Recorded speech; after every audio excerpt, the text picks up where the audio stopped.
Gacha di film sini dari video ini saya akan mereview One Piece chapter 1000 alias 1000. Nah mari tanpa basa-basi lagi kita langsung saja wadaw.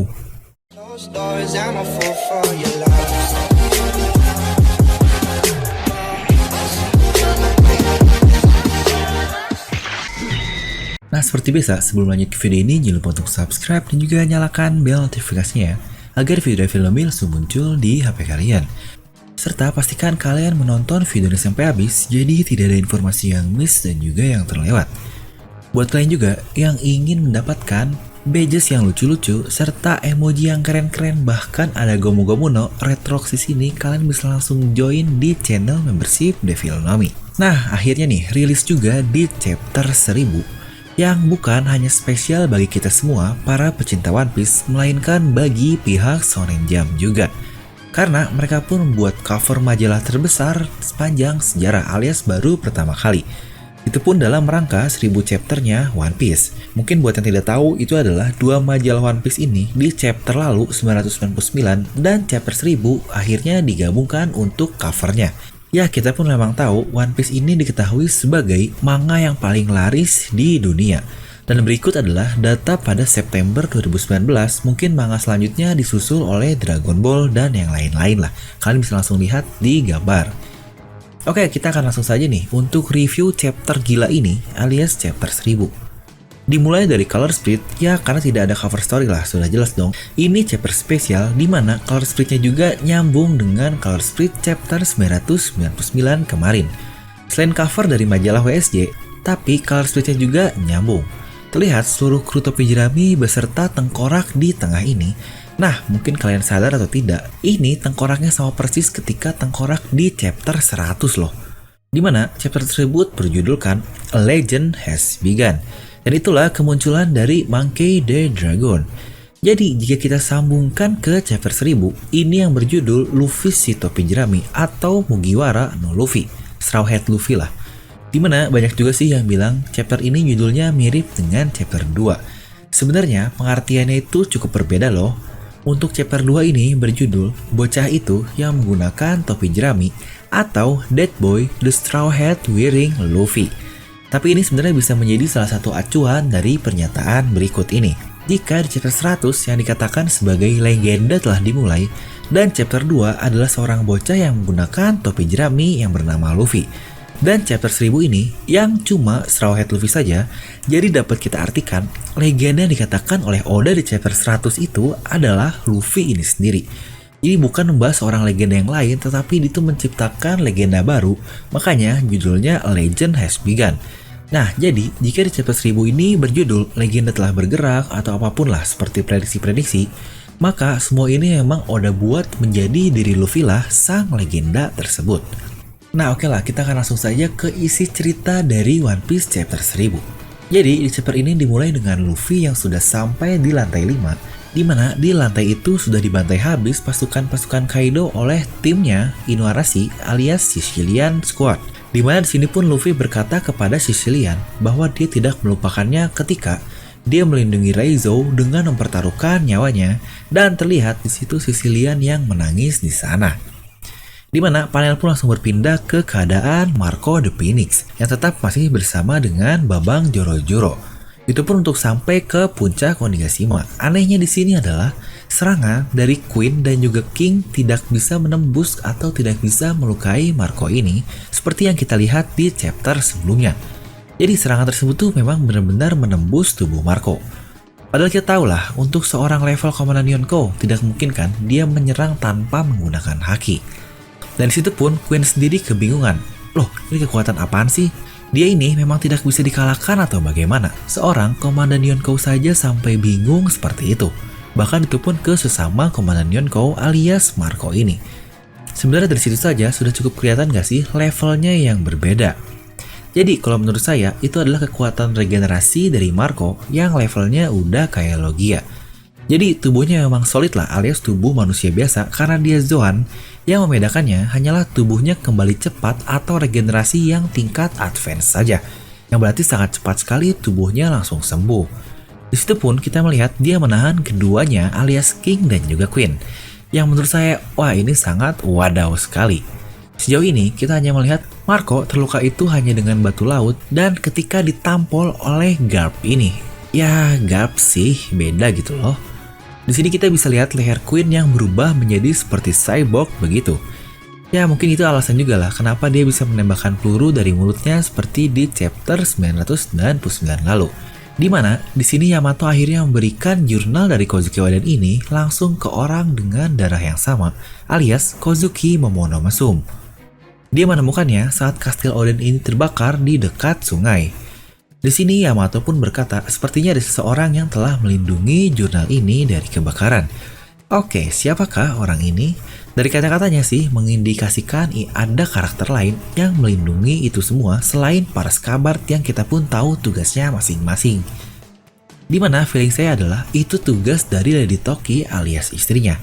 Dialah pasti satu orang yang mengetahui tentang jurnal dari Kozuki Oden ini.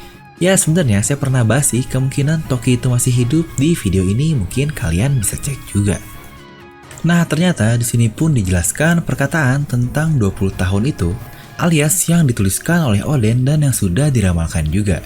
Jadi Oden ini berkata seperti ini, dalam 20 tahun ke depan akan ada sekelompok anak muda dan bajak laut yang sangat kuat datang ke negeri Wano Kuni ini.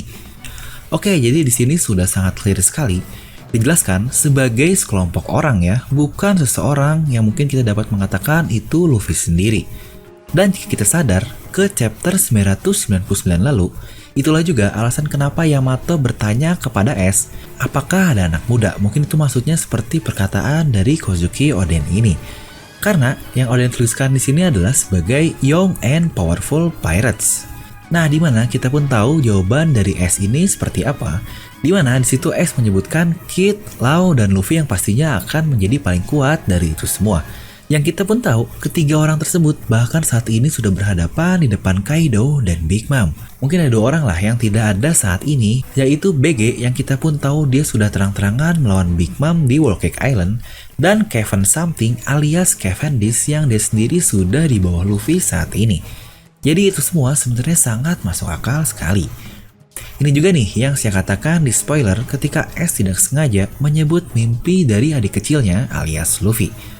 Dimana sepertinya mimpi ini sangatlah rahasia sekali karena dia langsung menyuruh Yamato untuk melupakannya dan berkata agar tidak menertawakannya. Karena jika ada yang tertawa, dia dan Sabo tidak akan memaafkan siapapun yang menertawai impian adik kecilnya. Dimana mereka pun tertawa awalnya setelah mendengar impian dari Luffy bukan? Yang itu pun sangat lucu. Dan S sangat yakin sekali Luffy dapat melakukannya. Itulah juga yang dia katakan sebelum kematiannya. Dimana S di situ berkata, hanya satu yang aku sesali adalah aku tidak dapat melihat kau mencapai impianmu. Tapi karena kau adalah adikku, aku yakin kau pasti bisa melakukannya. Wah, ini benar-benar momen yang paling menyedihkan di kematian S.